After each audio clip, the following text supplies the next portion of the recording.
ਇਹ ਮੈਂ ਤਾਂ ਕਸੂਰ ਮੰਨਦੇ ਨਹੀਂ ਦੁਸ਼ਮਣ ਦਾ ਯਾਰ, ਉਹ ਤਾਂ ਮਾਰੂਗਾ, ਦੁਸ਼ਮਣੀ ਕਰਾ ਜੇ ਮਾਰਿਆ ਨਾ। ਤੁਸੀਂ ਕੀ ਕਰ ਰਹੇ ਹੋ? ਤੁਹਾਡੀ ਕਿੱਥੇ ਸੋਚ ਖੜੀ ਹੈ? ਤੁਹਾਨੂੰ ਕੱਲਾ ਲਾਲਚ ਦੀਂਦਾ? ਉਹ ਤਾਂ ਕਹੂਗਾ, ਉਹਨਾਂ ਇਹਦਾ ਬਟੇਰਾ ਆ ਗਿਆ ਪੈਰ ਥੱਲੇ। ਤੇ ਜਿਹੜੇ ਸਾਹਮਣੇ ਪੱਗਾਂ 'ਚ ਸਿਰਫਸਾਈ ਬੈਠੇ ਹੁੰਦੇ ਉਹ ਕੀ ਕਰਦੇ ਆ? ਤਾੜੀਆਂ ਮਾਰਦੇ ਆ, ਨਾਅਰੇ ਮਾਰਦੇ ਆ, ਤਾੜੀਆਂ। ਲੱਖ ਦੀ ਲਾਹਨਤ ਉਹਨਾਂ ਤੇ ਹੈ। ਉੱਠ ਕੇ ਇੱਕ ਵੀ ਪੰਜਾਬੀ ਬੰਦੇ ਨੇ ਨਹੀਂ ਕਿਹਾ ਉੱਥੇ ਵੀ ਦੱਸੋ ਲਾਹਨਤੀ ਆ ਕਿਹੜੀ ਗੱਲ ਕਰਦਾ ਤੂੰ ਲੈਂਡ ਪੋਲਿੰਗ ਪਾਲਿਸੀ ਲੈ, ਖੇਤੀ ਪਾਲਿਸੀ ਕਿਉਂ ਨਹੀਂ ਲਾਗੂ ਕਰ ਰਹੇ?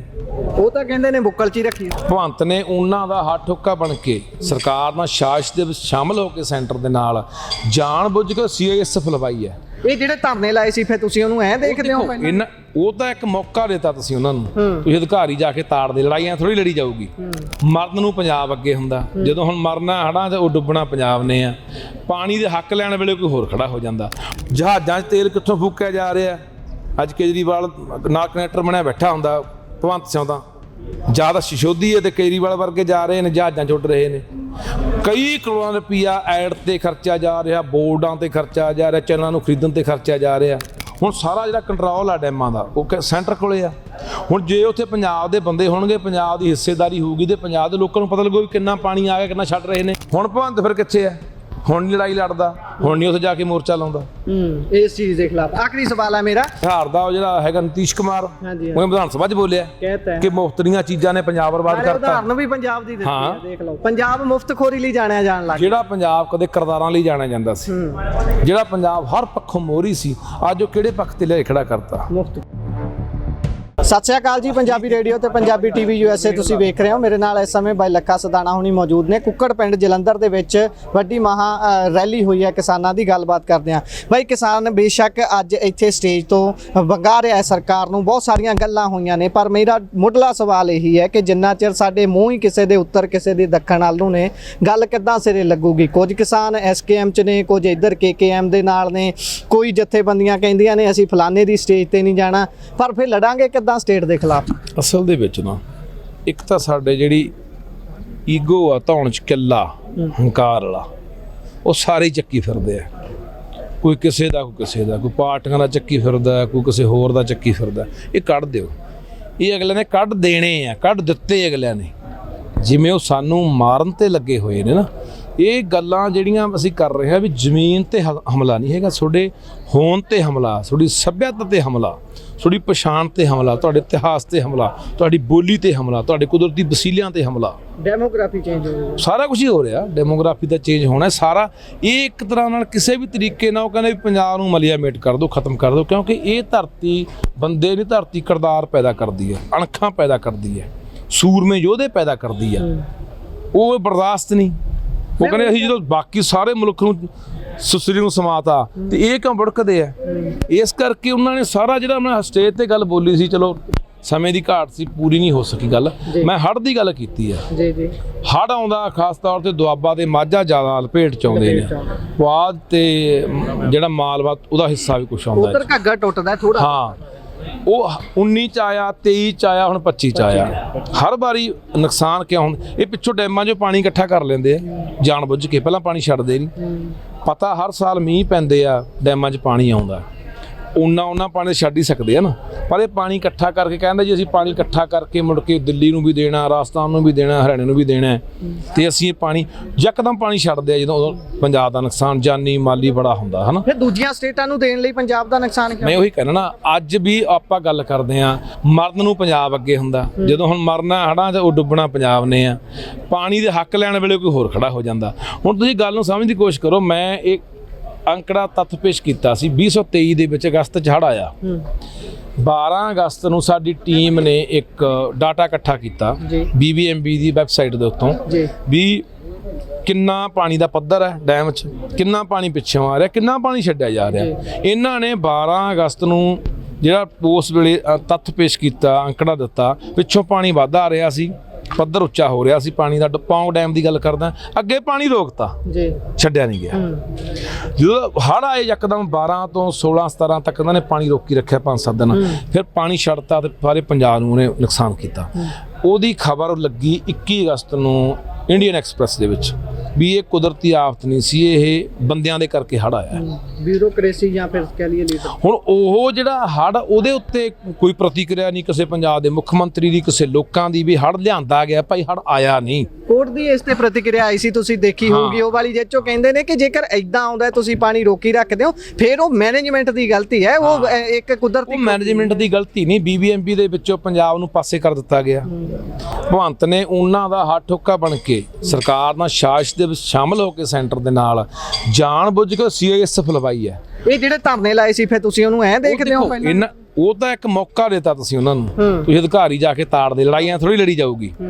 ਪੰਜਾਬ ਦੇ ਪਾਣੀਆਂ ਦੀ ਲੜਾਈ ਐ ਨਹੀਂ ਲੜੀ ਜਾਣੀ ਵੀ ਆਪਾਂ ਜਾ ਕੇ ਕੋਈ BBMP ਦਾ ਅਧਿਕਾਰੀ ਘੇਰ ਲਿਆ, ਕੋਈ ਜੰਦਾ ਲਾਤਾ, ਕੋਈ ਧਰਨਾ ਲਾਤਾ, ਉਹਨਾਂ ਨੇ ਪੰਜਾਬ ਪੁਲਿਸ ਤੋਂ ਪਾਸੇ ਕਰਕੇ CISF ਦੇ ਹਵਾਲੇ ਕਰਤਾ। ਇਹ ਫਿਰ ਮੌਕਾ ਬਣਾ ਕੇ ਦੇ ਦਿੱਤਾ। ਦੇਖੋ ਪਹਿਲਾਂ BBMP ਦੇ ਵਿੱਚੋਂ ਪੰਜਾਬ ਨੂੰ ਪਾਸੇ ਕੀਤਾ, ਹੁਣ ਸਾਰਾ ਜਿਹੜਾ ਕੰਟਰੋਲ ਆ ਡੈਮਾਂ ਦਾ ਉਹ ਸੈਂਟਰ ਕੋਲੇ ਆ। ਹੁਣ ਜੇ ਉੱਥੇ ਪੰਜਾਬ ਦੇ ਬੰਦੇ ਹੋਣਗੇ, ਪੰਜਾਬ ਦੀ ਹਿੱਸੇਦਾਰੀ ਹੋਊਗੀ ਤੇ ਪੰਜਾਬ ਦੇ ਲੋਕਾਂ ਨੂੰ ਪਤਾ ਲੱਗੂ ਵੀ ਕਿੰਨਾ ਪਾਣੀ ਆ ਗਿਆ, ਕਿੰਨਾ ਛੱਡ ਰਹੇ ਨੇ। ਉਹ ਵੀ ਉਹਨਾਂ ਨੇ ਪਾਸੇ ਕਰਤਾ, ਲਕੋਤਾ ਕੰਮ ਵੀ, ਇੱਥੇ ਪਤਾ ਨਹੀਂ ਲੱਗੇ ਕਿਸੇ ਨੂੰ ਵੀ ਕੀ ਹੋਈ ਜਾਂਦਾ। ਦੂਜਾ ਜਿਹੜਾ ਕੰਟਰੋਲ ਆ CISF ਦੇ ਹਵਾਲੇ ਕਰਤਾ। ਤੇ ਇਹ ਹੁਣ ਭਗਵੰਤ ਫਿਰ ਕਿੱਥੇ ਹੈ? ਹੁਣ ਨਹੀਂ ਲੜਾਈ ਲੜਦਾ, ਹੁਣ ਨਹੀਂ ਉੱਥੇ ਜਾ ਕੇ ਮੋਰਚਾ ਲਾਉਂਦਾ ਇਸ ਚੀਜ਼ ਦੇ ਖਿਲਾਫ। ਆਖਰੀ ਸਵਾਲ ਹੈ ਮੇਰਾ, ਜਿਹੜੇ ਸਟੇਜਾਂ ਤੋਂ ਕੰਮ ਬੋਲਦਾ ਗੱਲ ਕਰਦੇ ਨੇ, ਅਖਬਾਰਾਂ 'ਚ ਕਾਮ ਬੋਲਦਾ ਕਹਿ ਦਿੰਦੇ ਨੇ, ਉਹੋ ਹੀ ਕੰਮ ਤੇ ਕਾਮ ਬੋਲਦੇ ਵਾਲੇ ਬੰਦੇ ਸਟੇਜਾਂ ਤੇ ਇਹ ਕਹਿ ਰਹੇ ਨੇ ਕਿ ਅਸੀਂ ਸਾਮ-ਦਾਮ ਦੰਡ-ਭੇਦ ਹਰੇਕ ਚੀਜ਼ ਵਰਤਾਂਗੇ। ਹੁਣ ਨਹੀਂ ਕੰਮ ਬੋਲਦਾ, ਹੁਣ ਨਹੀਂ ਕੰਮ ਤੇ ਵੋਟਾਂ ਲਈਆਂ। ਸਿਸੋਦੀਆ ਇਹ ਕਹਿ ਰਿਹਾ ਕਿ ਸਾਮ-ਦਾਮ ਦੰਡ-ਭੇਦ, ਲੁੱਟਾਂਗੇ ਵੀ, ਕੁੱਟਾਂਗੇ ਵੀ, ਮਾਰਾਂਗੇ ਵੀ, ਲਾਲਚ ਵੀ ਦੇਵਾਂਗੇ, ਬਰਿਆਵਾਂਗੇ ਵੀ, ਸਾਰੀਆਂ ਨੀਤੀਆਂ ਵਰਤਾਂਗੇ। ਉਹ ਤਾਂ ਕਹੂਗਾ, ਉਹਨਾਂ ਦਾ ਬਟੇਰਾ ਆ ਗਿਆ ਪੈਰ ਥੱਲੇ। ਤੇ ਜਿਹੜੇ ਸਾਹਮਣੇ ਪੱਗਾਂ 'ਚ ਸਿਰਫਸਾਈ ਬੈਠੇ ਹੁੰਦੇ ਉਹ ਕੀ ਕਰਦੇ ਆ? ਤਾੜੀਆਂ ਮਾਰਦੇ ਆ, ਨਾਅਰੇ ਮਾਰਦੇ ਆ। ਤਾੜੀਆਂ ਲੱਖ ਦੀ ਲਾਹਨਤ ਉਹਨਾਂ ਤੇ ਹੈ। ਉੱਠ ਕੇ ਇੱਕ ਵੀ ਪੰਜਾਬੀ ਬੰਦੇ ਨੇ ਨਹੀਂ ਕਿਹਾ ਉੱਥੇ ਵੀ ਦੱਸੋ ਲਾਹਨਤੀ ਆ ਕਿਹੜੀ ਗੱਲ ਕਰਦਾ ਤੂੰ? ਪੰਜਾਬ ਦਾ ਮੁੱਖ ਮੰਤਰੀ ਉੱਥੇ ਆ ਬੈਠਾ, ਤਾੜੀਆਂ ਮਾਰੇ ਖੁਸ਼ ਹੋ ਰਿਹਾ ਯਾਰ। ਇਹ ਮੈਂ ਤਾਂ ਕਸੂਰ ਮੰਨਦੇ ਨਹੀਂ ਦੁਸ਼ਮਣ ਦਾ ਯਾਰ, ਉਹ ਤਾਂ ਮਾਰੂਗਾ, ਦੁਸ਼ਮਣੀ ਕਰਾ ਜੇ ਮਾਰਿਆ ਨਾ। ਤੁਸੀਂ ਕੀ ਕਰ ਰਹੇ ਹੋ? ਤੁਹਾਡੀ ਕਿੱਥੇ ਸੋਚ ਖੜੀ ਹੈ? ਤੁਹਾਨੂੰ ਕੱਲਾ ਲਾਲਚ ਦੀਂਦਾ।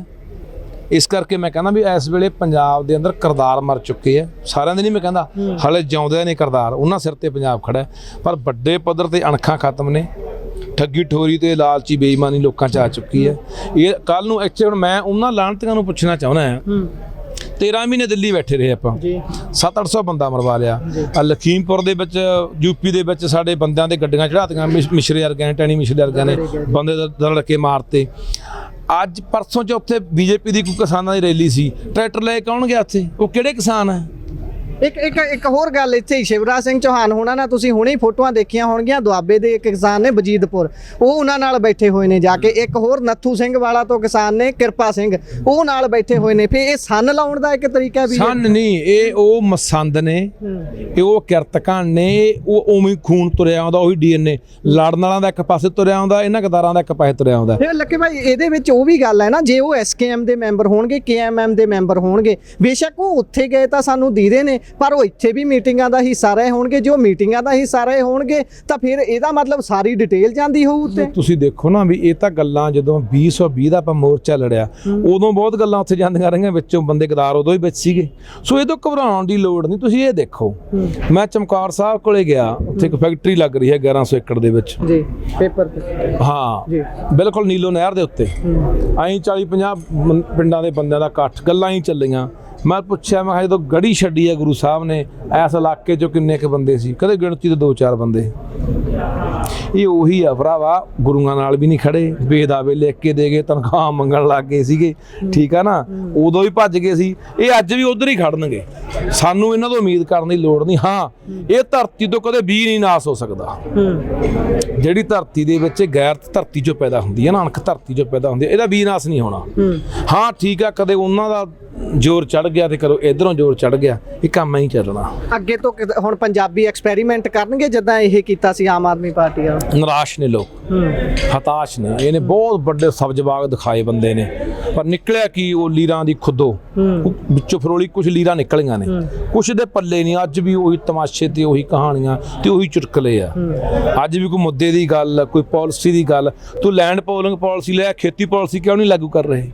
ਉਹ ਤਾਂ ਕਹਿੰਦੇ ਨੇ ਬੁੱਕਲ 'ਚ ਹੀ ਰੱਖੀ ਹੋਈ ਹੈ। ਇਹ ਤਾਂ ਇਹਦਾ ਹੁਣ 20,000 ਏਕੜ ਜਿਹੜੀ ਪੁੱਡਾ ਗਲਾਡਾ ਗਮਾਡਾ ਕੋਲੇ ਪਈ ਆ, ਵੱਖ-ਵੱਖ ਅਥਾਰਟੀਆਂ ਕੋਲੇ ਪਈ ਆ, ਉਹ ਇਹਨਾਂ ਨੇ ਚੱਕ ਕੇ ਬੈਂਕ ਕੋਲ ਗਹਿਣੇ ਧਰ ਦੇਣੀ ਹੈ। ਉੱਥੋਂ ਕਰਜ਼ਾ ਲੈ ਕੇ ਐ ਨਹੀਂ ਪਤਾ 1000-1000 ਬੀਬੀਆਂ ਨੂੰ ਦੇ ਦੇਣ, ਤੇ ਐਂ ਬੀਬੀਆਂ ਵੋਟ ਪਾ ਕੇ 1000-1000 ਦੇ ਪਿੱਛੇ ਸਰਕਾਰ ਬਣਾ ਦੇਣ ਦੁਬਾਰਾ। ਫਿਰ ਮੈਂ ਜਿਹੜਾ ਕਰਜ਼ਾ ਚੜ ਰਿਹਾ, ਜਿਹੜਾ ਕਰਜ਼ਾ 4.25 ਲੱਖ ਕਰੋੜ ਪੰਜਾਬ ਸਿਰ ਚੜ ਗਿਆ, ਉਹ ਕਿਹਦੇ ਸਿਰ ਹੈ? ਉਹ ਤੇਰੇ ਸਿਰ ਵੀ, ਉਹ ਮੇਰੇ ਸਿਰ ਵੀ ਹੈ, ਉਹ ਸਾਰੇ ਪੰਜਾਬੀਆਂ ਸਿਰ ਹੈ। 1 ਲੱਖ ਕਰੋੜ ਦਾ ਤਾਂ ਆਪਾਂ ਹੁਣ ਕਰਜ਼ਾਈ ਖੜੇ ਆ ਦੋਵੇਂ ਜਾਣੇ, 1-1 ਲੱਖ ਦਾ। ਮੈਂ ਉਹੀ ਗੱਲ ਕਰ ਰਿਹਾ ਨਾ, ਇਹ ਆਖਰ ਤਾਂ ਸਾਨੂੰ ਸਾਡੇ ਸਿਰ 'ਚ ਲਿਜਾ ਕੇ ਬੋਝ ਪਾਉਣਾ ਨਾ। ਕੱਲ ਨੂੰ ਸੈਂਟਰ ਨੇ ਕਹਿਤਾ ਵੀ ਨਹੀਂ ਪੰਜਾਬ ਤਾਂ ਫਿਰ ਸਟੇਟ ਹੋ ਗਈ, ਇਹਦੀ ਇਕਨੋਮੀ, ਇਹਦੀ ਅਰਥਚਾਰਾ ਦਾ ਖਤਮ ਹੋ ਗਿਆ, ਲੈ ਸਾਡੇ ਹਵਾਲੇ ਕਰੋ। ਸਿੱਧੇ ਰੂਪ ਜੀ ਉਹਨੇ ਉਸ ਤਰੀਕੇ ਨਾਲ ਦਬ ਲੈਣਾ ਆ ਕੇ। ਉਹ ਤਾਂ ਅੱਗੇ ਕਹਿੰਦੇ ਨੇ ਰਾਸ਼ਟਰਪਤੀ ਰਾਜ ਲੱਗੇ ਜਲਦੀ। ਨਹੀਂ, ਉਹ ਰਾਸ਼ਟਰਪਤੀ ਰਾਜ ਤੋਂ ਇਲਾਵਾ ਵੀ ਇਹ ਬਹਾਨਾ ਹੋ ਜਾਣਾ। ਜਦੋਂ ਫੇਰ ਸਟੇਟ ਹੋ ਗਈ, ਤਨਖਾਹ ਦੇਣ ਨੂੰ ਪੈਸੇ ਨਾ ਹੋਏ, ਉਹ ਸਾਰਾ ਅਰਥਚਾਰਾ ਹਿੱਲ ਗਿਆ, ਲੋਕ ਸਾਰੇ ਅਫੜਾ ਤਫੜੀ ਮੱਚ ਗਈ, ਤਾਂ ਕੌਣ ਸੰਭੂਗਾ ਆ ਕੇ? ਸੈਂਟਰ ਕਹੂ ਪਾਸੇ ਕਰੋ, ਸਰਕਾਰ ਰਾਸ਼ਟਰਪਤੀ ਰਾਜ ਲਾਓ ਜਾਂ ਜਿਵੇਂ ਮਰਜ਼ੀ ਹਵਾਲੇ ਕਰੋ, ਹਨਾ। ਤੇ ਇਹ ਜਿਹੜੀ ਗੱਲ ਉਧਰ ਨੂੰ ਵੱਧ ਰਹੀ ਹੈ, ਤੇ ਉਧਰ ਨੂੰ ਹੁਣ ਦੇਖੋ ਕਿੰਨੀ ਕੁ ਪੰਜਾਬ ਦੀ ਜ਼ਮੀਨ ਵੇਚ ਕੇ ਗਹਿਣੇ ਧਰ ਕੇ, ਬੈਠ ਧਰ ਕੇ, ਕਿੰਨਾ ਕੁ ਕਰਜ਼ਾ ਕਿੱਥੋਂ ਤੱਕ ਜਾਣਗੇ। ਹੁਣ ਐਸ ਸਰਕਾਰ ਨੇ 2.5 ਲੱਖ ਕਰੋੜ ਕਰਜ਼ਾ ਐਸ ਸਰਕਾਰ ਨੇ ਚੜਾਤਾ। ਹਾਲੇ ਕਹਿੰਦੇ ਨੇ ਭਰਿਆ ਹੋਇਆ ਕਿ ਨਾ, ਜਦੋਂ ਕਰਜ਼ਾ ਹੀ ਚੱਕਣਾ ਮਤਲਬ ਭਰਨਾ ਹੀ ਹੈ। ਅੱਛਾ, ਭਰ ਕੇ ਲਾ ਕਿੱਥੇ ਰਹੇ ਆ? ਜਹਾਜ਼ਾਂ 'ਚ ਤੇਲ ਕਿੱਥੋਂ ਫੂਕਿਆ ਜਾ ਰਿਹਾ?